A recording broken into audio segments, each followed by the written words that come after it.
వికారాబాద్ జిల్లా కొడంగల్ నియోజకవర్గం కొడంగల్ కడ కార్యాలయం పెండింగ్ లో బిల్లులు విడుదల చేయాలని కలెక్టర్ కి వినతి పత్రం అందజేసిన మాజీ ఎమ్మెల్యే పట్నం నరేందర్ రెడ్డి గతంలో ప్రభుత్వం హయాంలో గ్రామాల అభివృద్ధికి చేసిన అనేక పనుల బిల్లులు పెండింగ్ లో ఉన్నాయని వాటిని వెంటనే విడుదల చేయాలని కొడంగల్ మాజీ ఎమ్మెల్యే పట్నం నరేందర్ రెడ్డి నేడు కూడా కార్యాలయంలో జిల్లా కలెక్టర్ ప్రతీక్ జైన్ గారికి వినతి పత్రం అందజేశారు. కార్యక్రమంలో మాజీ ఎంపీటీసీలు, జెడ్పీటీసీలు, సర్పంచులు తదితరులు ఉన్నారు.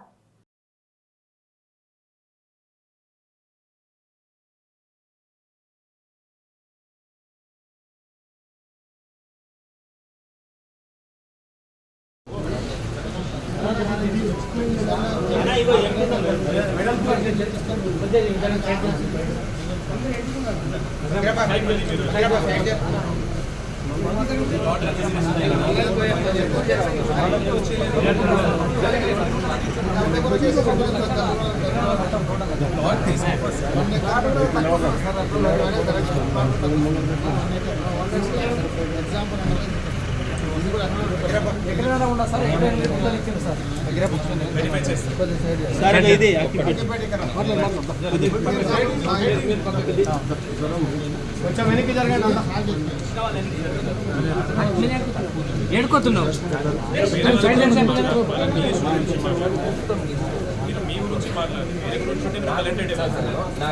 మీకు ఏమైనా ఇలాగా బాధ ఉంటే మీ పేరేంటి? శివకుమార్. ఏం పేరు మీది? Son of Venkataiah sir. Okay. నాకు 2 ఎకరాలు ఉంది సార్. టైటిల్ ఉండవచ్చు. టైటిల్ ఉంది, పొజిషన్ కూడా ఉన్నాను సార్. వెరిఫై చేద్దాం. నేను అల్లుడు చేస్తున్నా కాబట్టి నేను అల్లుడు సర్వే చేసినప్పుడు రాలేదు. ఫోటో ఇస్తారా? వెరిఫై చేస్తాం. మాది 6 నెలలు అయిపోయింది సార్. వెరిఫై అంటే సార్కో వాయిస్ సార్ పోయినాం సార్. మెల్ల